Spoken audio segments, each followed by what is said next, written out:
Kensington Wine Rooms in London's Mayfair has a small and accidental part in the story of Donald Trump's presidency. It was here that George Papadopoulos, a young foreign policy advisor to Trump's 2016 presidential campaign, met for drinks with the Australian High Commissioner Alexander Downer.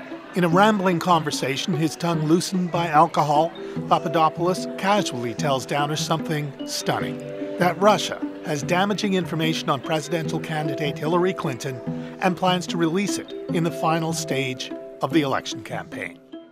And this is the first indication that anybody connected with the campaign has knowledge. Has knowledge of emails that the Russians may have gathered. Now, Michael Isikoff is co-author of Russian Roulette, a book that brings some order and insight to the many twisted threads of what we call the Russia investigation.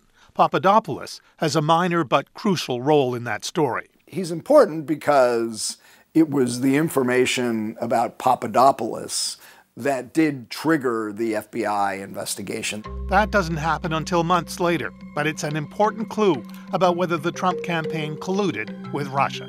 So I think when people talk about collusion, sort of colloquially, what we as lawyers would usually call that is conspiracy. Barrett Berger is a former federal prosecutor who now directs the Center for Advancement of Public Integrity at Columbia Law School. Under the federal law, a conspiracy is just an agreement between two people to do something illegal. So it doesn't have to be something that's in writing. It doesn't have to be something where both parties are making money out of this agreement. It's just the agreement itself. A meeting here at Trump Tower and whether it constitutes collusion is one of the central elements in the Russia story. That day, senior members of the Trump campaign, Donald Trump Jr., his brother-in-law Jared Kushner, and Paul Manafort, met with Russian emissaries, including Kremlin-connected lawyer Natalia Veselnitskaya. Trump Jr.'s emails before the meeting show he hoped to get dirt on Hillary Clinton from the Russians. He's told by his contact that Veselnitskaya is offering official documents about Clinton that are high-level and sensitive information that is part of Russia and its government's support for Mr. Trump. Donald Jr. replies, "If it's what you say, I love it." The meeting is kept secret for more than a year, but when news of it breaks, the first explanation from President Trump and his son is untruthful. Eventually, both the Russians and the Trump campaign say the meeting was a bust that led nowhere. But at the very least, it's strange that it happened at all.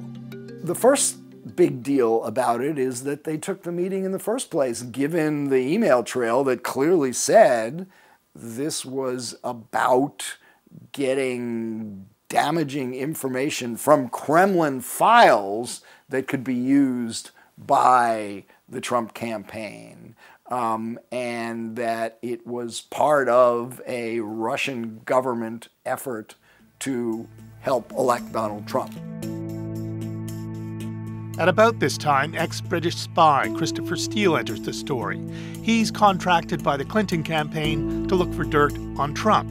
His report becomes known as the Steele dossier, and when it falls into the hands of reporters, they find it red hot. Do you remember your first impressions? Wow, if this is true, this is huge. But, my first reading of it was as a journalist. What could I corroborate? The Steele dossier is a series of memos based on raw intelligence. Its main point is that Russia has for years been cultivating Trump as an asset and has compiled compromising information on him. Steele seems to have quickly found some of what U.S. intelligence discovered only later. You have this document that makes all sorts of interesting allegations. In a way, it would be foolish not to try to chase down some of those allegations to try to figure out if they are true or not true, because if many of them are true, they're very significant. Some elements in broad strokes do seem to have panned out. Certainly the fact that Trump was trying to do business in Russia over multiple years, and that was continuing, and that has emerged as a very central part of the story. Trump's ongoing efforts to build a Trump Tower in Moscow contradict his public statements. I have nothing to do with Russia, folks, okay? I'll give you a written statement, nothing to do. But they tie me into Russia. He denied it even as his lawyer Michael Cohen was representing him in talks with Russia about the development. Cohen has been sentenced to 3 years in prison for tax evasion, fraud, and for lying to Congress about the Trump Tower deal. Trump campaign members have already had numerous contacts with Russians before their national convention in Cleveland, including Trump's future national security advisor Michael Flynn. Michael Isikoff asks Flynn about a speech at a Moscow gathering organized by Russian state television, and Flynn gets prickly. Were you paid for that event? You'd have to ask the folks that went over there to well, I'm asking you. You'd know if you were paid. Yeah, I mean, I went over there as a speaking event. It was a speaking event. And what difference does that make? Though? Well, somebody go, oh, he's paid by the Russians. Well, Donald Trump has made a lot of the fact that Hillary Clinton has taken money from Wall Street. Yeah, I didn't take any money from Russia, if that's what you're asking me. Well, then who paid you? My Speakers Bureau. Ask them. Russian state television paid Flynn more than $45,000 for his speech. And I thought it was a great opportunity. And we will make America great again. By the time of the convention, Trump's team has already rewritten the party's foreign policy platform to make it more sympathetic to Russia in its conflict with Ukraine. The day after Republicans wrap up, the web-based publisher of other people's secrets, WikiLeaks, strikes.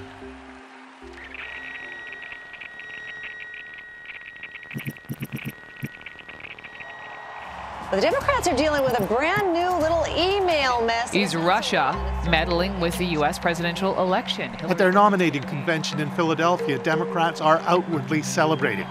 But behind the scenes, they are reeling from the emails that reveal embarrassing and damaging private information about the candidate, Clinton, and how the officially neutral DNC had secretly backed her nomination over populist Senator Bernie Sanders. And if it is Russia...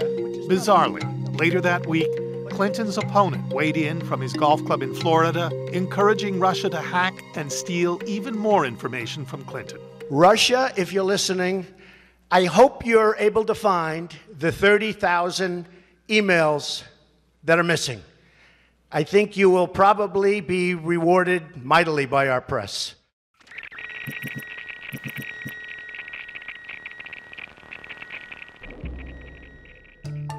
The WikiLeaks email dump and Trump's strange appeal to Russia prompt the Australian government to finally contact the FBI about that meeting at the Kensington wine rooms with George Papadopoulos.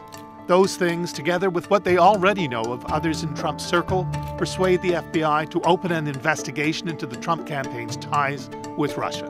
They had these strands. They knew about Manafort for some time. That's Paul Manafort, formerly a political fixer for ousted Ukrainian president and Russian ally Viktor Yanukovych. Manafort was also millions of dollars in debt to a Russian oligarch and friend of Vladimir Putin, Oleg Deripaska. They knew about Carter Page for some time. He was on their radar screen. Carter Page, part of Trump's campaign foreign policy team, also with connections to Russia through the oil and gas industry. U.S. intelligence suspected Russia was cultivating Page and had been watching him since at least 2014. The FBI investigation into the Trump campaign is fully underway before Election Day, but it's kept secret. Few in the FBI expect Trump will soon become president. The President of the United States! One of the most curious parts of the Trump-Russia story is the behavior of Trump as president. He casts doubt on U.S. intelligence conclusions that Russia interfered with the election.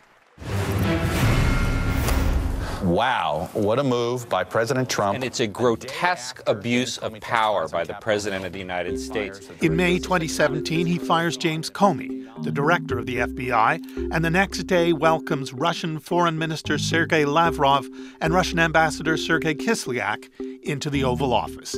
He brags to them that he's got rid of Comey. He was crazy, a real nutjob, Trump said, according to the White House notes on the meeting. I faced great pressure because of Russia. That's taken off. After that, the FBI reportedly broadened its counterintelligence investigation to include the president himself to see whether he was secretly or unwittingly acting on behalf of Russia.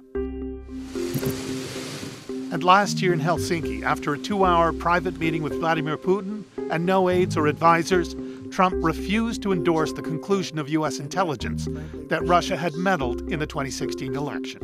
Why?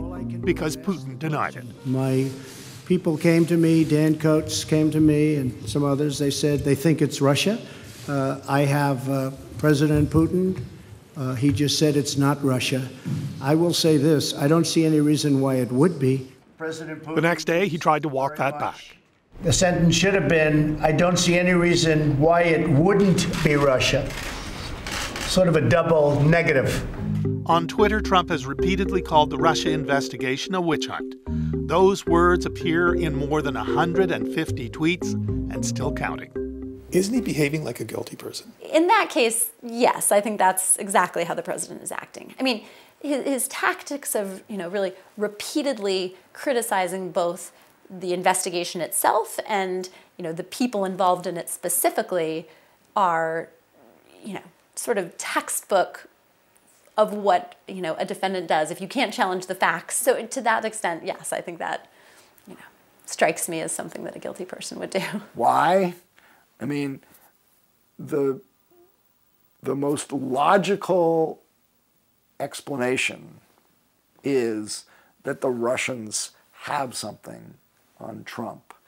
And my only hesitation about endorsing that is that nothing about Donald Trump's presidency is logical.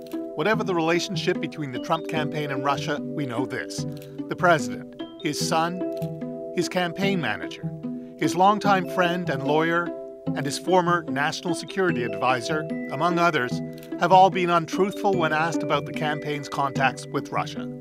And at least some of them have gone to jail for that. Others await sentencing. More indictments may be coming. At the Kensington Wine Rooms, a plaque reminds patrons they're not just out for an evening. They're wining and dining on the edge of history. Keith Boag, CBC News, Washington.